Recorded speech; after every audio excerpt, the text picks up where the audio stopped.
Comic books are an important art form that have influenced a great deal of modern pop culture. Ever since the first golden age of superheroes, we've been treated to a medium that embraces risks and paves the way for iconic characters that endure for decades. With such talented writers and artists having worked on our favourite comics over the years, there's almost endless great stories to look back on and enjoy, and there's also some downright embarrassing mistakes. Let's look at some! I'm Ben from What Culture, and here are the 10 most disastrous comic book misprints. Number 10. Swamp Thing number 15. X-rated tentacles. Sometimes a misprint can be right in front of everyone's eyes, and it'll only take the wrong colour to bring it out. In this case, that wrong colour was a very fleshy pink on the tentacles of a character called Arcane. Had the tentacles been green or purple, this wouldn't be an issue, but when coloured in pink, the very erect tentacle bears an unfortunate resemblance to a very large penis. The writer of Swamp Thing number 15, Scott Snyder, was quick to put the blame for this one on himself as he sent it off to the artists and demanded that the page be filled with tentacles. Filled with tentacles it was, including a very large one that, thanks to perspective, happened to be emerging from a monster's nether regions and flying in the face of a damsel in distress. Look at that. Number 9. All-Star Batman and Robin number 10.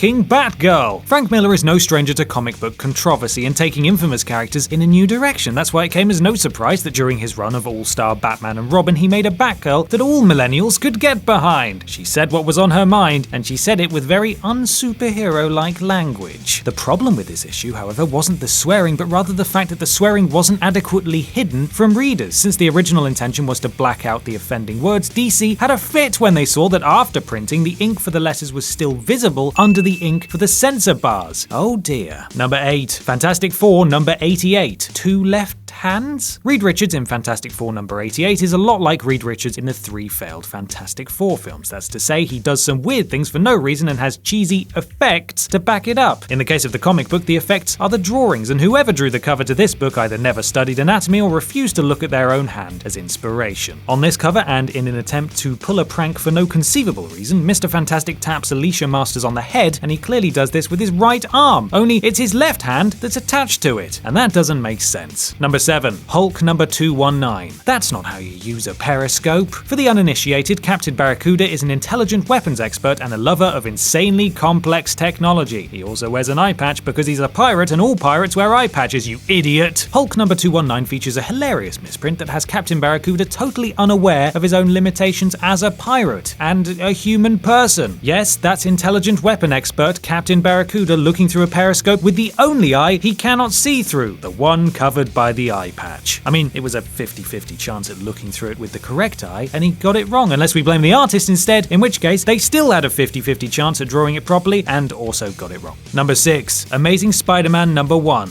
Peter Palmer? There's 2 ways to look at the not-so-infamous spelling of Peter's name in Amazing Spider-Man number 1. The first way is that when Stan Lee referred to Spider-Man's alter ego as Peter Palmer, it was simply a typo or a mind slip. The second way is much more sinister and changes our lives considerably, especially since this was the first issue of Spider-Man, not to mention that the misprint was included not once but twice. So maybe the real misprint has been in the following 55 years of Spider-Man comics. Maybe he really is Peter Palmer and Peter Parker is just some insane mistake that's been spiraling out of control despite Stan Lee's protests for years. We'll never know, and ultimately, it doesn't matter. Number 5. Tales of Suspense number 92. Captain America, the Coward. Captain America is beloved by millions of people because of the values he represents. He's the ideal superhero thanks to his fortitude, his integrity, his sense of right and wrong, and above all else, his never-give-up attitude, John Cena. But there is something utterly brilliant about Captain America starting one of his epic do-or-die speeches and then unintentionally falling flat on his face with it. It's safe to say that having Cap claim he won't be walking out of here instead of his opponent wasn't what the writer intended, but "and it won't be me" really encapsulates how perfectly disastrous this misprint is because it's so simple. It changes the character of Cap completely.